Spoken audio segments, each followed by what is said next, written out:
বাংলাদেশটা বিশ্ব ইতিহাসের মধ্যে একদিক থেকে নাম করছে, সেটা হলো বাংলাদেশের ঢাকার শহরটা মসজিদের শহর।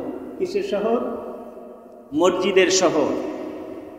যদিও বাংলাদেশটা চোরের দেশ হিসেবেও সারা বিশ্বের মধ্যে 1 নম্বর রেকর্ডে আছে যে চোরের দেশ হলো বাংলাদেশ, তবে ইসলামের দিক থেকে মসজিদের শহর হলো ঢাকার শহর। এটা একটা মোটামুটি স্বস্তির খবর আমাদের জন্য আছে।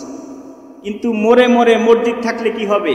দেশটা তো চোরের, দেশটা তো বাটপারের, যে যত চুরি করতে পারে। ওই যে মন্ত্রণালয় বসে, বড় বড় অফিসে বসে যে কোটি কোটি টাকা একটা সাইন দিয়ে চুরি করে, তাকে মানুষ সেলুট দেয়। আর যে একটা আম চুরি করে, কাঁঠাল চুরি করে, তাকে গাছের লগে বাইন্দা পিটায়। এই হলো আমাদের বিচার, এই হলো আমাদের দেশ। সুতরাং এই দেশে ভালো কিছু আশা করা যায় না। সুতরাং আমার ভালো এখন আমার কাছে, আমি যতটুকু নামবো ততটুকু বুঝবো। হযরত হুসাইনকে ইয়াজিদের পক্ষ থেকে তো বিশাল লোভ দেখানো হয়েছিল যে হুসাইন তুমি কি চাও? মদিনার মধ্যে বা যে কোনো জায়গায় তুমি যদি চাও, বিশাল রাজত্ব তোমাকে কায়েম করে দেওয়া হবে। গাড়ি বাড়ি যা কিছু তুমি চাও, সম্পদের যা কিছু চাও, সব কিছুই দেওয়া হবে, শুধু খেলাফতের ব্যাপারে তুমি নাক গলায় না। খেলাফতের ব্যাপারে, রাজত্বর ব্যাপারে, ক্ষমতার ব্যাপারে তুমি নাক গলায়ও না, এটা তোমাকে দেওয়া হবে না। কিন্তু হযরত হুসাইনের মধ্যে ক্ষমতার লোভ ছিল না। তবে জুলুম, অত্যাচার আল্লাহ সহ্য করতে করতে করতে করতে এক সময় আল্লাহ ধরে ফেলে। কিছু কিছু বিষয় আল্লাহ সহ্য করেন, কিন্তু খুব বেশি সময় সহ্য করেন না, এক সময় ধরে ফেলেন, দুনিয়ায় বসেই ধরে ফেলেন। কিয়ামতের ময়দানে তো আজ-জুলুমাত ইয়াউমাল কিয়ামা, নবীজি বলছেন জুলুম কিয়ামতের দিন বিশাল বিকট অন্ধকার হয়ে তোমার সামনে দেখা দিবে। তুমি যা জীবনে যা আমল করছো সব ঢেকে দিবে। তুমি জীবনে নামাজ একত্র ছাড়ো নাই, কিন্তু জুলুম করাও বন্ধ করো নাই। তুমি কোরআন তেলাওয়াত ছাড়ো নাই, কিন্তু জুলুম করাও বন্ধ করো নাই। তুমি জিকির কম করো নাই, কিন্তু জুলুম করাও বন্ধ করো নাই। তুমি নামাজ, রোজা, হজ, জাকাত ফিতরা কোনোটাই কম করো নাই, কিন্তু মানুষের উপর জুলুম, অত্যাচার, নির্যাতনও বন্ধ করো নাই। সুতরাং তুমি যা আমল করেছো সে আমলটাকে ঢেকে দিবে তোমার জুলুম। এজন্য নবীজি বলছেন আজ-জুলমু জুলুমাতু ইয়াউমাল কিয়ামা, জুলুম কিয়ামতের দিন বিশাল অন্ধকার হয়ে তোমার আমলের সামনে ঢাল হয়ে দাঁড়াবে। তুমি যে আমল করছো সব ঢেকে দিবে। বলতেছিলাম কিছু কিছু বিষয় আল্লাহ ছাড় দেন, কিন্তু ছেড়ে দেন না। আল্লাহর প্রিয় বান্দাদেরকে ওলিদের নামে যদি কেউ বদনাম করে, ওলিদের পিছনে যদি লাগে, আল্লাহর প্রিয় বান্দাদের পিছনে যদি কেউ লাগে, আলেম ওলামাদের পিছনে যদি কেউ লাগে, কারণ আলেমরা নবীদের ওয়ারিস, আলেমরা নবীদের ওয়ারিস। নবী ওলির পিছনে যদি কেউ লাগে, আল্লাহ রব্বুল আলামিন বলেন আমি তাদের জন্য যুদ্ধ ঘোষণা করলাম, আমি তাদের বিরুদ্ধে যুদ্ধ ঘোষণা করলাম। মান আদালি ওয়ালিয়ান ফাকাদ আযানতুহু লিল হারব।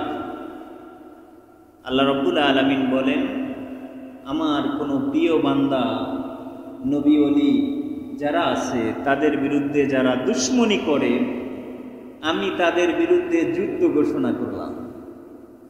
তো আল্লাহ নিজে যদি যুদ্ধ ঘোষণা করে, এর চেয়ে মহাযুদ্ধ আর কিছু হতে পারে? আপনি সেই যুদ্ধে বিজয় লাভ করবেন, সেটা কি আপনি কখনো ভাবতে পারেন? এজন্য বলতেছিলাম কিছু কিছু বিষয় আল্লাহ তো সুযোগ দিচ্ছেন, সুযোগ দেওয়ার পরেও আবার ধরে ফেলেন। যেমন পরীক্ষার রুমের মধ্যে বসে আপনি লিখতে লিখতে যাই লেখেন, সুযোগ দেয়, কিন্তু মাঝে মধ্যে যখন দেখে ওখানে যে গার্ড থাকে, তখন যে দেখে খুব বেশি উল্টাপাল্টা করছে, তখন সে খাতাটা নিয়ে যায়, তখন তো স্পেল করে তাকে বের করে দেয়, যা তুই এত বেশি অপরাধ করতেছ, তোকে আর পরীক্ষা দেওয়ার সুযোগ দেওয়া যাচ্ছে। একে পরীক্ষার হল থেকে বের করে দেয়। আল্লাহ রব্বুল আলামিনও ঠিক মানুষদেরকে সুযোগ দেন, সুযোগ দিতে দিতে দিতে দিতে জালেমদেরকে এক সময় ধরে ফেলেন, তাদেরকে স্পেল করে দেন, একদম দুনিয়ার ভিতরে এমন ভাবে ধ্বংস করে দেন যে দ্বিতীয়বার সে আবার যে মাপ চাইয়া ওই গেট পর্যন্ত যাবে, সেখান থেকে আবার টিউনো স্যারকে বলবে, স্যার মাফ করে দেন, ভিতরে আসবো, আবার পরীক্ষা দেব, সেই সুযোগ আর থাকবে না। এজন্য দুনিয়ায় ছোট্ট জীবনে আমাদের সামনে পরীক্ষা আছে, আমাদের সামনে বিপদ আছে, আমাদের সামনে আল্লাহর হুকুম আছে মহা একটা সাগর, যে সাগরে অনেক ঢেউ আছে, ঢেউয়ের মাঝে আমাদেরকে চলতে হবে। ঢেউয়ের সাগরে ছোট্ট একটা ডিঙ্গি নৌকার মধ্যে আপনি চলছেন, চতুর্দিক থেকে ঢেউ আছে, আবার নিচে বড় বড় কুমির আছে। এই নৌকা থেকে যদি একটু পড়ে যান, আপনাকে কুমিরে ধরে ফেলবে। বড় বড় তিমি মাছ আছে, বড় বড় হাঙ্গর আছে, যদিও এই মাছগুলো মানুষ খায় না, কিন্তু ভুলক্রমে তার হাড় মধ্যে যখন সে হা করে আছে, সামনে যদি পড়ে যান, তবে শুধু মানুষ না, গাছপালা যা পড়বে সব পেটের মধ্যে চলে যাবে। সুতরাং ছোট্ট একটা জীবনে আমরা যা কিছু করব সব কিছু ক্যালকুলেট হিসাবে করতে হবে, হিসাব নিকাশ করে করতে হবে। ক্যালকুলেশনে যদি ভুল হয় তবে শেষ, সবকিছু শেষ। ওই যে বলে যে রাজনীতি যারা করে, রাজনীতির কেরিয়ারে একটা ভুলই যথেষ্ট, তার কেরিয়ারটা ধ্বংস হওয়ার জন্য একটা ভুলই যথেষ্ট। জীবনে যা কিছু করছে সুনাম, রাজনীতি কেরিয়ারে একটা ভুলই তার সব ধ্বংস হওয়ার জন্য যথেষ্ট। ঠিক আমাদের ছোট্ট জীবনে খুব ক্যালকুলেটিভ হতে হবে আমাদেরকে। আমাদের নৌকাটা খুব ছোট্ট, হায়াতের জীবনটা খুব অল্প। আমাদের হায়াতের নৌকাটা যেই মহাসাগরের উপর দিয়ে চলে, এই সাগরটা ঢেউ অনেক বেশি, আবার চতুর্দিকে কুমির আছে, হাঙ্গর আছে, বড় বড় এরকম ভাবে শিকারী আছে। সামান্য ভুল হলে এদের পেটের মধ্যে আমাদের চলে যেতে হবে। এজন্যই তো নবীজি বলছেন যে সাহাবায়ে কেরামদেরকে বলছেন, ও আমার সাহাবারা, তোমরা হয়তো পেটে খাবার নাই, কিন্তু সোনালী যুগে তোমরা বসবাস করছো। হয়তো একটু খাবারের অভাবে তোমাদের কষ্ট হচ্ছে, কিন্তু তোমাদের যুগে কোনো ফিতনা নাই। তোমরা একটা সোনালী যুগে বসবাস করছো, তোমরা একটা আমল করতে তোমাদের কষ্ট হয় না। মন চাই, যেমনে চাই সেমনে আমল করতে চাইলে আমার কাছ থেকে ফয়সালা নিয়ে আমল করতে পারো, কোনো ভেজালে তোমাদেরকে পড়তে হয় না। কিন্তু এই যুগটা তো একদিন থাকবে না, আমি থাকবো না, তোমরা সাহাবায়ে কেরাম থাকবে না, তাবিঈন থাকবে না, তাবে তাবিঈন থাকবে না, বড় বড় আইম্মায়ে মুজতাহিদিন থাকবে না, বড় বড় আলেম ওলামা থাকবে না। আস্তে আস্তে সবাইকে আল্লাহ যখন ইন্তেকাল দিয়ে নিয়ে যাবেন, শুরু হবে পৃথিবীর মধ্যে ফিতনা। এমন ফিতনা শুরু হবে যেমন কম্পন শুরু হবে পৃথিবীর মধ্যে, কম্পন। তখন সাহাবাদেরকে নবীজি বলছেন যে তোমরা কি কেউ আংটা আগুন হাতের মধ্যে রাখতে পারো? সম্ভব? সাহাবায়ে কেরাম বললেন যে না, আংটা আগুন কেউ কি হাতের ভিতর রাখতে পারে? এটা সম্ভব না। নবীজি বললেন তারপরও যদি সম্ভব করা হয় কতটা কষ্ট। মনে করেন সম্ভব না, কিন্তু আপনাদের রিমান্ডে নিয়ে যদি আংটা আগুন হাতের মধ্যে দেন, নিতে তো হবে, হবে না?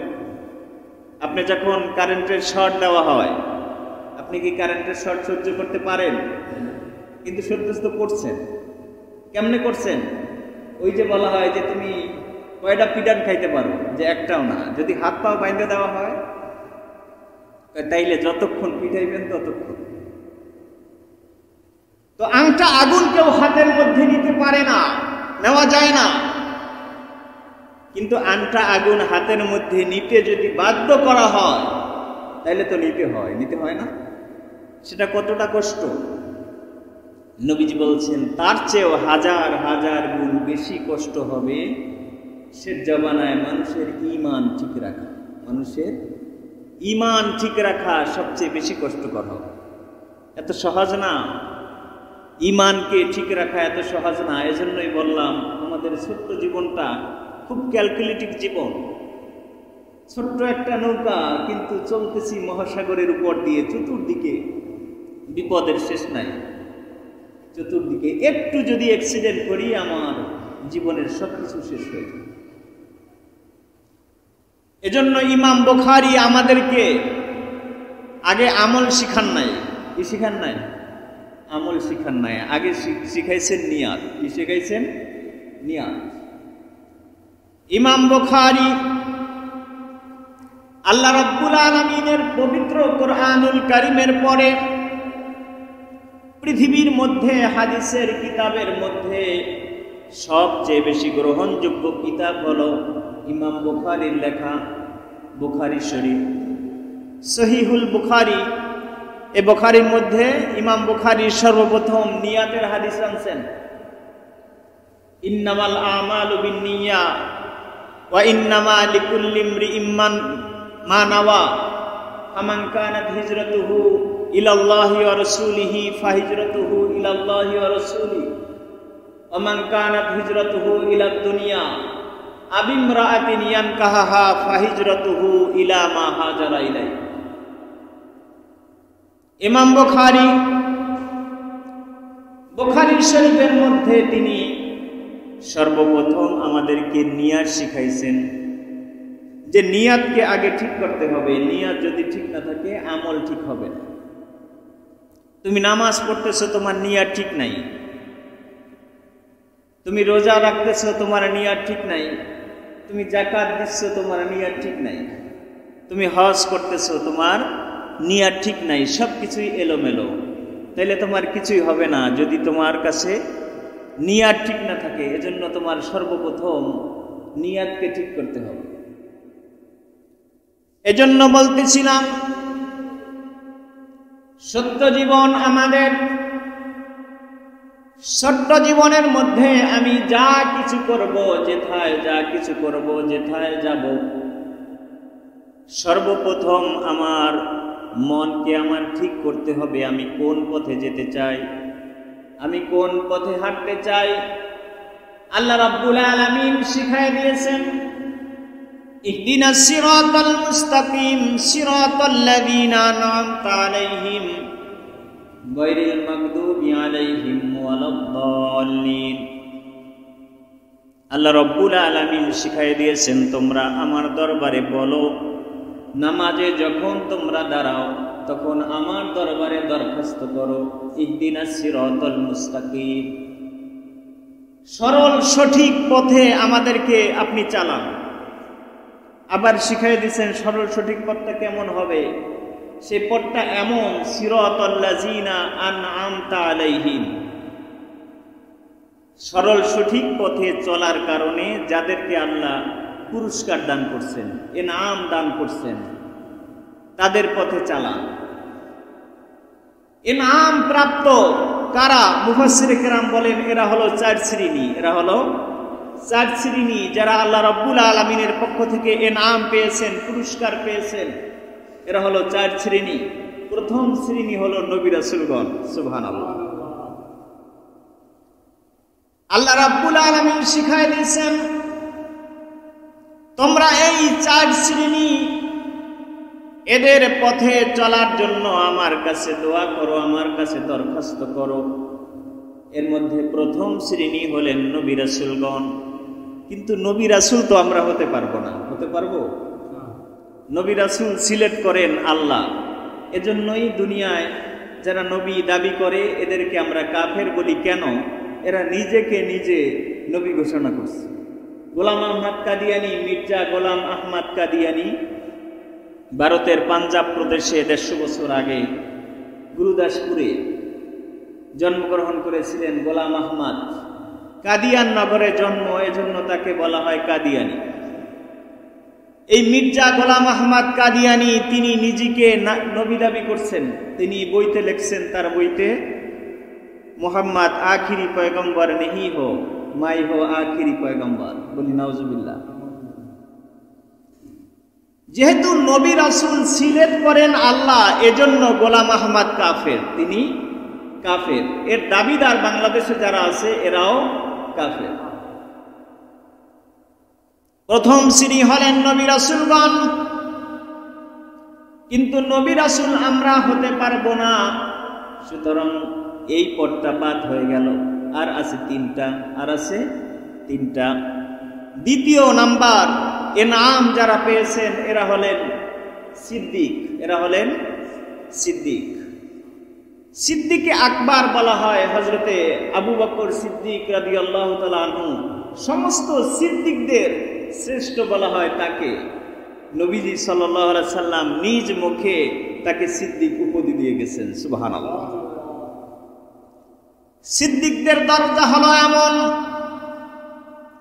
নবী রাসূলের উপরে যেরকম ওহী নাজিল হয়, আল্লাহর ওলিদের মধ্যে যারা সিদ্দিকের দরজা বুঝতে পারে এদের কাছেও এলহাম আসে। বিপদে পড়লে আল্লাহ রাব্বুল আলামিনের পক্ষ থেকে তাদের উপরে ইলহাম নাজিল হয়।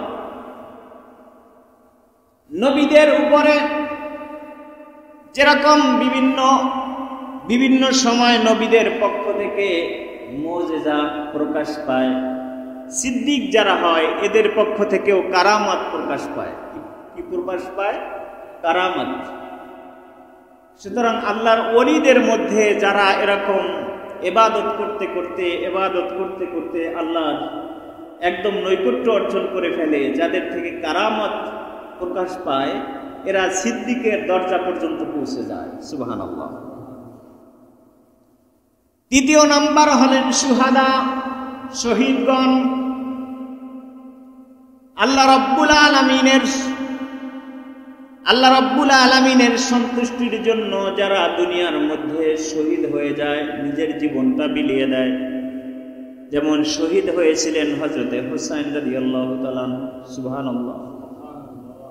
হযরতে হুসাইন রাদিয়াল্লাহু তাআলা আনহু তিনি দেখছেন নবীজির ধর্ম, নবীজির দ্বীন, নবীজির খেলাফত দুনিয়া থেকে বিদায় নিয়ে যাচ্ছে। নবীজির সেই রেখে যাওয়া খেলাফতকে উঁচু করতে গিয়ে শহীদ হয়েছেন হযরতে হুসাইন সহ তার সাথীবর্গ। তৃতীয় নাম্বারে যাদের পথ আল্লাহ রাব্বুল আলামিন বলছেন ইহদিনাস সিরাতাল মুস্তাকিমের মধ্যে তৃতীয় নাম্বারে কারা? তৃতীয় নাম্বারে হলেন শুহাদা, শহীদগণ। চতুর্থ নাম্বার সালিহিন,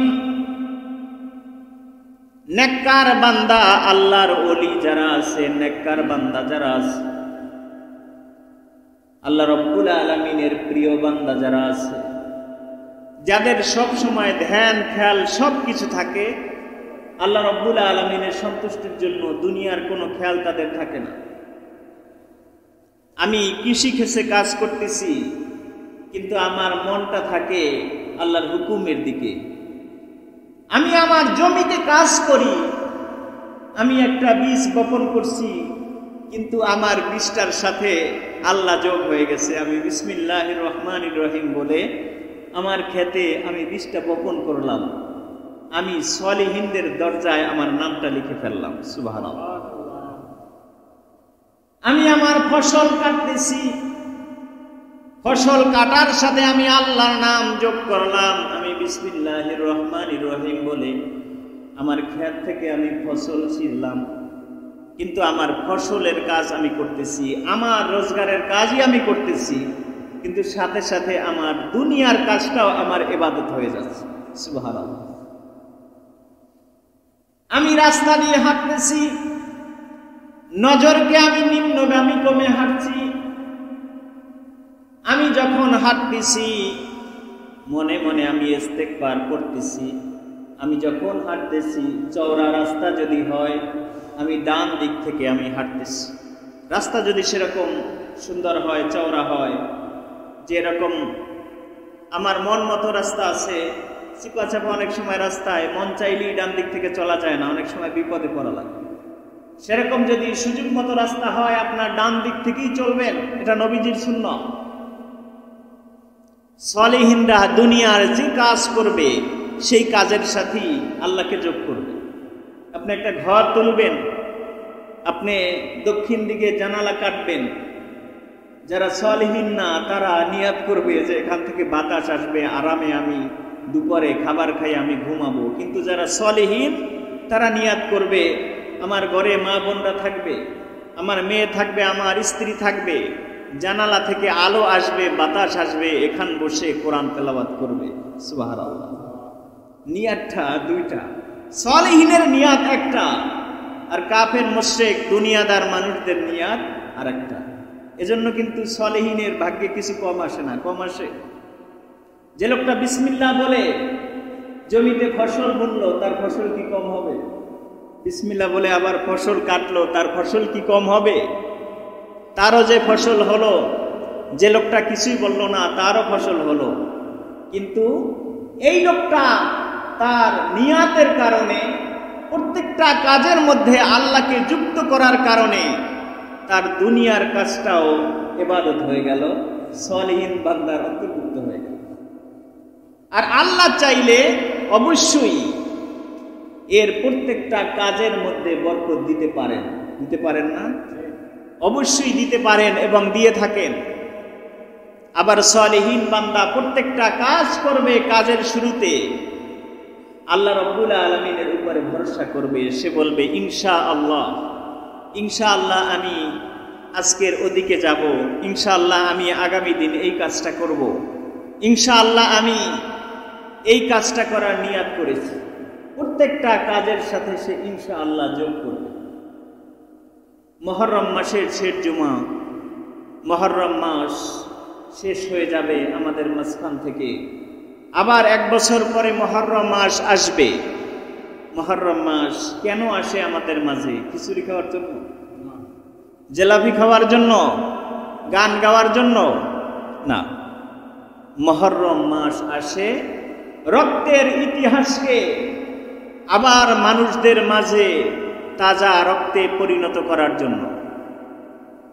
রক্তের ইতিহাসকে মানুষদেরকে জাগায়া দেওয়ার জন্য, যে ইসলাম তোমরা পেয়েছো, এই ইসলাম এক মহা রক্তের সাগর বেয়ে বেয়ে তোমার পর্যন্ত এসেছে।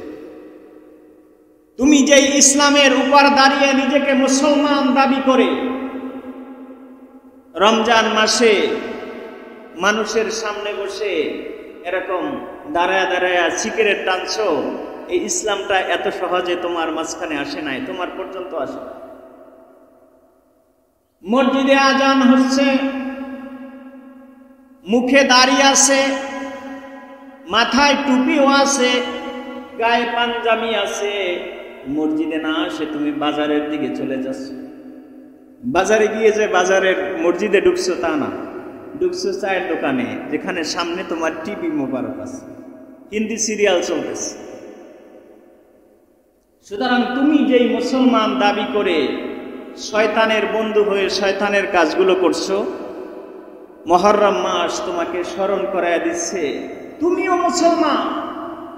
হযরতে হুসাইনও মুসলমান ছিল, তুমিও মুসলমান। হযরতে আমির হামজাও মুসলমান ছিল, তুমিও মুসলমান। হযরতে আলীও মুসলমান ছিল, তুমিও মুসলমান। হযরতে ওসমান গনিও মুসলমান ছিল, তুমিও মুসলমান। হযরতে ওমরে ফারুক মুসলমান ছিল, তুমিও মুসলমান। হযরতে সিদ্দিক আকবর মুসলমান ছিল। কিন্তু তাদের মুসলমানিত্ব আর তোমার মুসলমানিত্বের মধ্যে তো আকাশ পাতালও মিল পাওয়া যায় না। আকাশ পাতাল যদি পার্থক্য করা হয় তারপরও তো পার্থক্য হয় না। ছাপ তো কিছুটা থাকতে হবে, থাকতে হবে না? তোমার মধ্যে তো কিছুটা ছাপ থাকতে হবে। এই জন্য আল্লাহর ওলিরা অনেক সময় বলেন যে তোমরা বাঘ দেখতে চাও, তাইলে তোমরা বিড়ালের দিকে তাকাও, বিড়ালের দিকে তাকাও। বিড়ালের চেহারার মধ্যে বাঘের ছাপ আছে, বিড়ালের চেহারার মধ্যে বাঘের ছাপ আছে। বাঘের সম্পূর্ণ চেহারার যে একটা ডাইস বিড়ালের মধ্যে সেটা আছে। এজন্য নবী রাসূল এখন নাই, সাহাবায়ে কেরাম এখন নাই, তাবিন, তাবে তাবিন, আইম্মায়ে মুজতাহিদিন এখন নাই, কিন্তু এখনো হক্কানি পীর মাশায়েখ ওলামায়ে কেরাম আছে। এদের চেহারার মধ্যে এখনো নবী রাসূলদের ছাপ পাওয়া যায়। সুবহানাল্লাহ। সুতরাং তোমার চেহারার মধ্যে যদি ইসলামের কোনো ছাপ না থাকে, হযরত হুসাইনকে ইয়াজিদের পক্ষ থেকে তো বিশাল লোভ দেখানো হয়েছিল যে হুসাইন তুমি কি চাও, মদিনার মধ্যে বা যে কোনো জায়গায় তুমি যদি চাও বিশাল রাজত্ব তোমাকে কায়েম করে দেওয়া হবে, গাড়ি বাড়ি যা কিছু তুমি চাও, সম্পদের যা কিছু চাও সব কিছুই দেওয়া হবে, শুধু খেলাফতের ব্যাপারে তুমি নাক গলায় না। খেলাফতের ব্যাপারে, রাজত্বর ব্যাপারে, ক্ষমতার ব্যাপারে তুমি নাক গলায় না, এটা তোমাকে দেওয়া হবে না। কিন্তু হযরতে হুসাইনের মধ্যে ক্ষমতার লোভ ছিল না, হযরতে হুসাইনের মধ্যে ছিল নবীজির ইসলাম ধ্বংস হয়ে যাচ্ছে, চোখের সামনে নবীজির ইসলাম ধ্বংস হয়ে গেছে, ধ্বংস হয়ে যাচ্ছে। হযরত হুসাইন জানে এই ইসলামের জন্য শহীদ হয়েছে লক্ষ লক্ষ সাহাবায়ে কেরাম, এই ইসলামের জন্য জীবন দিয়েছেন তার বাবা হযরতে আলী রাদিয়াল্লাহু তাআলা আনহু, এই ইসলামের জন্য গলা কেটে শহীদ করা হয়েছে হযরতে ওসমান রাদিয়াল্লাহু তাআলা আনহুকে, এই ইসলামের জন্য তীর মেরে শহীদ করা হয়েছে হযরতে ওমরে ফারুককে, এই ইসলামের জন্য হযরতে আমির হামজাকে জীবন্ত অবস্থায় তার বুক থেকে কলিজাটা ছিঁড়ে বের করা হয়েছে। সুতরাং মুহররম মাস খিচুড়ি খাওয়ার জন্য আসে না, মুহররম মাস আনন্দের জন্য আসে না, মুহররম মাস শুধু মিলাদ কিয়ামের জন্য আসে না, মুহররম মাস শুধু কয়েকদিন গান গাইলাম তারপর ভুলে গেলাম এজন্য আসে না। মুহররম মাস আসে এজন্যই যে এক সাগর রক্তের বিনিময় এই ইসলাম এসেছে তোমার কাছে, তুমি যেই সহজে নিজেকে মুসলমান দাবি করতেছো, এত সহজে তুমি নিজেকে মুসলমান দাবি করতে পারো না, এজন্য তোমাকে কষ্ট করতে হবে, এজন্য ইসলামের প্রতি তোমার মায়া থাকতে হবে, ইসলামের প্রতি তোমার শ্রদ্ধা থাকতে হবে। তুমি নামাজ পড়ো, নবীজি বলছেন তুমি নামাজ পড়ো এমন ভাবে কেমন যেন আল্লাহকে দেখছো। আর যদি এটা মনে না করতে পারো যে আমি তো আল্লাহকে দেখি না আসলে, তবে এটা তো মনে করতে পারো যে আল্লাহ রব্বুল আলামিন তোমাকে দেখতেছে। প্রত্যেকটা কাজ, এজন্য বলতেছিলাম ইমাম বুখারী আমাদেরকে আগে আমল শিখান নাই, আগে ইখলাস শিখিয়েছেন, নামাজ শিখিয়েছেন। কারণ আমল তো সহজ, নামাজ দেখে দেখে আপনি পড়তে পারবেন, রোজা দেখে দেখে আপনি রোজা রাখতে পারবেন, যাকাত সবাই দিচ্ছে আপনিও দিতে পারবেন, সাদকা ফিতর সবাই দিচ্ছে আপনিও দিতে পারবেন, কোরবানি সবাই দিচ্ছে আপনিও দিতে পারবেন। কিন্তু ইখলাস ঠিক করা এত সহজ নয়, আপনার মনটাকে পরিশুদ্ধ করা এত সহজ নয়। আপনি 10 তলার মালিক, আপনার মনটাকে সাধারণ মানুষের মতো করা এত সহজ নয়। আপনি অনেক বড় নেতা, আপনার মনটাকে সাধারণ কর্মীর মতো করা এত সহজ নয়। কিন্তু নামাজ পড়া সহজ, রোজা রাখা সহজ, যাকাত দেওয়া সহজ, আমল করা সহজ, কিন্তু নিয়াতটা অনেক বড় কঠিন, নিয়াতটা এত সহজ নয়। এজন্যই নবীজি বলছেন সাহাবায়ে কেরামদেরকে, খবরদার, হিজরত করা খুব সহজ, আমি হিজরত করে মদিনায় যাচ্ছি, তোমরাও যাচ্ছ, কিন্তু নিয়াতটা ঠিক করো। তোমরা যদি নিয়াত করো আমি মদিনায় যাচ্ছি, মদিনা ব্যবসায়ের একটা কেন্দ্র, এখানে গিয়ে আমি ব্যবসায় অনেক লাভবান হতে পারবো, তাইলে তোমার ব্যবসাই হবে, ইসলামের জন্য তোমার কিছু হবে না। তুমি যদি মদিনায় যাও যে আমি অমুক সুন্দরী মহিলাকে বিয়ে করব, এটা হাদিস শরীফে আছে যে ফামান কানাত হিজরাতুহু ইলাদ দুনিয়া আবিমরাআতিন ইয়ানকাহা, যে দুনিয়ার জন্য হিজরত করবে অথবা কোনো মহিলাকে বিয়ে করবে এজন্য হিজরত করবে, ফাহিজরাতুহু ইলা মা হাজারা ইলাই, তার হিজরতটা হবে ও ভাবি যে নিয়াতে তুমি হিজরত করবে ওই নিয়াতি তোমার হিজরত হবে, ইসলামের জন্য, দ্বীনের জন্য কিছু হবে না। সুতরাং আমরা সবাই আকলবান, সকলের মাথায় সুন্দর একটা মেধা আছে, বুদ্ধি আছে, তারপরও আসলে আমরা আমল থেকে দিন দিন সরে যাচ্ছি। রাস্তার মোড়ে মোড়ে মোড়ে মোড়ে সুন্দর সুন্দর মসজিদ, মসজিদ থেকে আজান হচ্ছে কিন্তু মুসল্লি নাই। রাস্তার মোড়ে মোড়ে সুন্দর সুন্দর মসজিদ। বাংলাদেশটা বিশ্ব ইতিহাসের মধ্যে একদিক থেকে নাম করছে, সেটা হলো বাংলাদেশের ঢাকার শহরটা মসজিদের শহর। কিসের শহর? মসজিদের শহর। যদিও বাংলাদেশটা চোরের দেশ হিসেবেও সারা বিশ্বের মধ্যে 1 নম্বর রেকর্ডে আছে যে চোরের দেশ হলো বাংলাদেশ, তবে ইসলামের দিক থেকে মসজিদের শহর হলো ঢাকার শহর। এটা একটা মোটামুটি স্বস্তির খবর আমাদের জন্য আছে। কিন্তু মোড়ে মোড়ে মসজিদ থাকলে কি হবে? দেশটা তো চোরের, দেশটা তো বাটপাড়ের, যে যত চুরি করতে পারে। ওই যে মন্ত্রণালয় বসে, বড় বড় অফিসে বসে যে কোটি কোটি টাকা একটা সাইন দিয়ে চুরি করে, তাকে মানুষ সেলুট দেয়। আর যে একটা আম চুরি করে, কাঁঠাল চুরি করে, তাকে গাছের লগে বাইন্দা পিটায়। এই হলো আমাদের বিচার, এই হলো আমাদের দেশ। সুতরাং এই দেশে ভালো কিছু আশা করা যায় না। সুতরাং আমার ভালো এখন আমার কাছে, আমি যতটুকু নামবো ততটুকু ভিজবো। আমি নদীতে যদি 1 হাত নামি, আমি 1 হাত ভিজবো। আমি ভালো, জগৎ ভালো, জাস্ট এই নিয়াতি আমার থাকতে হবে। আমি নামাজ পড়ি, আমার নামাজটা যেন একমাত্র আল্লাহর জন্যই হয়। আমি রোজা রাখবো, রোজাটা যেন একমাত্র আল্লাহর জন্যই হয়। আমি যাকাত দিব, যাকাতটা যেন একমাত্র আল্লাহর জন্যই হয় করব। এজন্য ইমাম বুখারী, আমি আগেই বলছি, আমল আগে শিখান নাই। কারণ আমল করা খুব সহজ, দেখে দেখে করা যায়, কিন্তু আপনার ইখলাস, মনটাকে ঠিক করা অনেক অনেক কঠিন। কেহ সারা জীবন চেষ্টা করেও নিজের মনটাকে ঠিক করতে পারে না। কেহ বলে যে হুজুর একদম পাক্কা নিয়াত করে ফেলি, ভালো হয়ে যাব, কিন্তু মসজিদ থেকে বের হয়ে আবার সেই দলে চলে যায়। এরকম করতে করতে 40 বছর হয়ে গেল, ভালো আর হতে পারলাম। কিন্তু নামাজ পড়তেছে 40 বছর, তাইলে বোঝা গেল আমলটা খুব সহজ, কিন্তু নিয়াতটা, ইখলাসটা, মনটাকে ঠিক করা অনেক অনেক বড় কঠিন। এজন্য নবীজি বলছেন, আখলিস দীনাকা ইয়াকফিকাল আমালুল কলিল। ছোট্ট আমল, অল্প আমলই নাজাতের জন্য যথেষ্ট হবে। ইখলাসটা ঠিক করো, নিয়াতটা ঠিক করো। আখলিস দীনাক, তোমার দিনটাকে ঠিক করো, তোমার নিয়াতটা ঠিক করো। তুমি কোন পথে চলতে চাও? আগে তুমি এই অফ লাইফ, এই মিন লাইফটা ঠিক করো। তোমার জীবনের লক্ষ্য কি? তুমি কোন পথে চলতে চাও? তুমি কি জান্নাতে যেতে চাও? তুমি কি নবীদের পথে চলতে চাও? তুমি কি শহীদদের পথে চলতে চাও? তুমি কি সেই সিদ্দিকদের পথে চলতে চাও? তুমি কি সলিহিনদের পথে চলতে চাও? সর্বোপরি তোমরা কি আল্লাহর জান্নাতে যেতে চাও? সর্বোপরি কিয়ামতের ময়দানে নবীজির সামনে দাঁড়ায়া তোমরা কি নিজেকে ঘোষণা করতে চাও যে ও নবীজি সাল্লাল্লাহু আলাইহি সাল্লাম, আমি আপনার উম্মত, আমরা আপনার উম্মত? তুমি কি নিজেকে ঘোষণা করতে চাও? তাইলে সেই মনটা আগে ঠিক করো। যদি ঘোষণা করতে চাও, তবে তো নবীর আদর্শ তোমার মধ্যে থাকতে হবে, হুসাইনের আদর্শ তোমার মধ্যে থাকতে হবে, হযরত আমির হামজার সেই চেতনা, আদর্শ তো তোমার মধ্যে থাকতে হবে।